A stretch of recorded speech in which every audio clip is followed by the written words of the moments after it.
Once, upon a midnight dreary, while I pondered weak and weary over many a quaint and curious volume of forgotten lore, while I nodded, nearly napping, suddenly there came a tapping, as of someone gently rapping at my chamber door. "'Tis some visitor," I muttered, tapping at my chamber door. Only this, and nothing more. Distinctly I remember it was in the bleak December, and each separate dying ember wrought its ghost upon the floor. Eagerly I wished the morrow. Vainly I had sought to borrow from my books surcease of sorrow, sorrow for the lost Lenore, for the rare and radiant maiden whom the angels name Lenore, nameless here, forevermore. And the silken, sad, uncertain rustling of each purple curtain thrilled me, filled me with fantastic terrors never felt before, so that now, to still the beating of my heart, I stood repeating, "'Tis some visitor entreating entrance at my chamber door, some late visitor entreating entrance at my chamber door. This it is, and nothing more."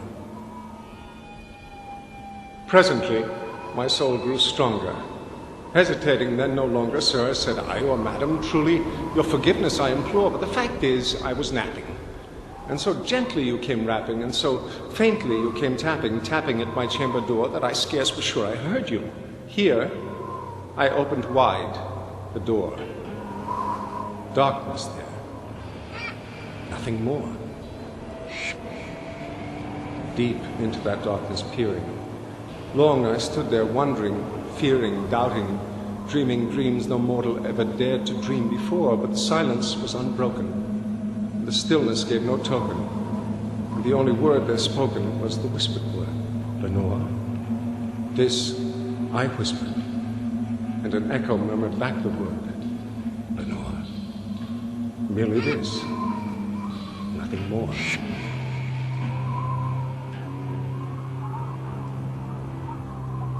Back into the chamber turning, all my soul within me burning, soon again I heard a tapping, somewhat louder than before. "Surely," said I, "surely that is something at my window lattice.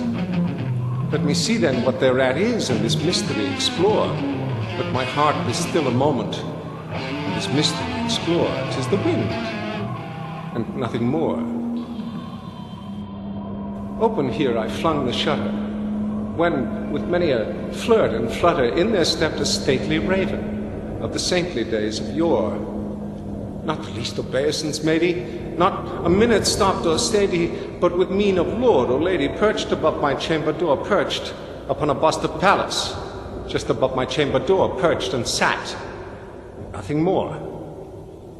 Then this ebony bird beguiling my sad fancy into smiling, by the grave and stirred decorum of the countenance it wore. "Though thy crest be shorn and shaven, thou," I said, "art sure no craven, ghastly, grim, and ancient raven, wandering from the nightly shore. Tell me what thy lordly name is on the night's Plutonian shore." Quoth the raven, "Nevermore." Much I marveled this ungainly fowl to hear discourse so plainly, though its answer little meaning, little relevancy bore, for we cannot help agreeing that no living human being ever yet was blessed with seeing bird above his chamber door, bird or beast, upon the sculptured bust, upon his chamber door, with such a name as Nevermore. But the raven, sitting lonely on the pallid bust, spoke only that one word, as if his soul in that one word he did outpour.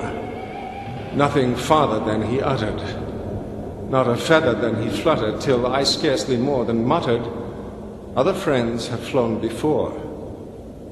On the morrow he will leave me, as my hopes have flown before." Then the bird said, "Nevermore." Startled by the stillness broken by reply so aptly spoken, "Doubtless," said I, "what it utters is its only stock and store, caught from some unhappy master, whom unmerciful disaster followed fast and followed faster, till his songs one burden bore, till the dirges of his hope that melancholy burden bore of never, nevermore. But the raven, still beguiling all my fancy into smiling straight, I wheeled a cushioned seat in front of bird and bust and door. Then, upon the velvet sinking, I betook myself to linking fancy unto fancy, thinking what this ominous bird of yore, what this grim, ungainly, ghastly, gaunt, and ominous bird of yore meant in croaking nevermore. This I sat engaged in guessing, but no syllable expressing to the fowl whose fiery eyes now burned into my bosom's core.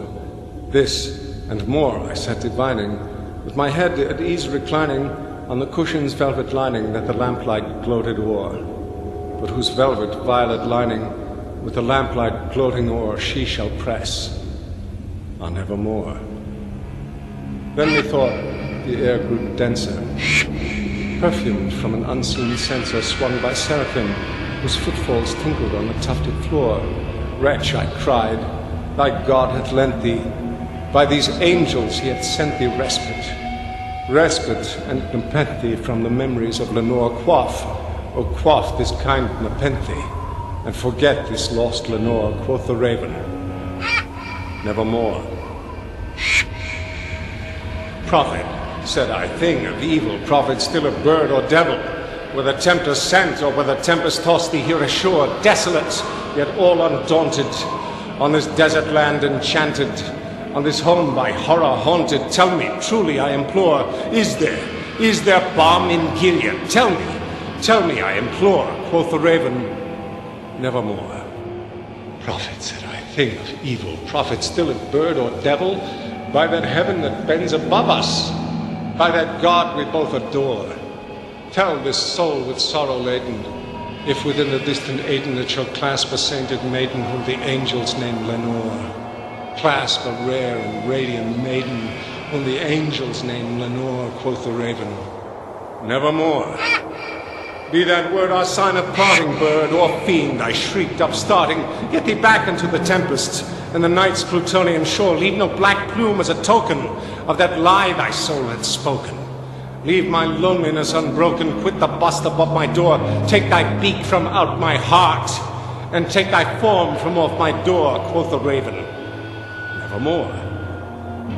And the raven, never flitting, still is sitting, still is sitting on the pallid bust of palace just above my chamber door.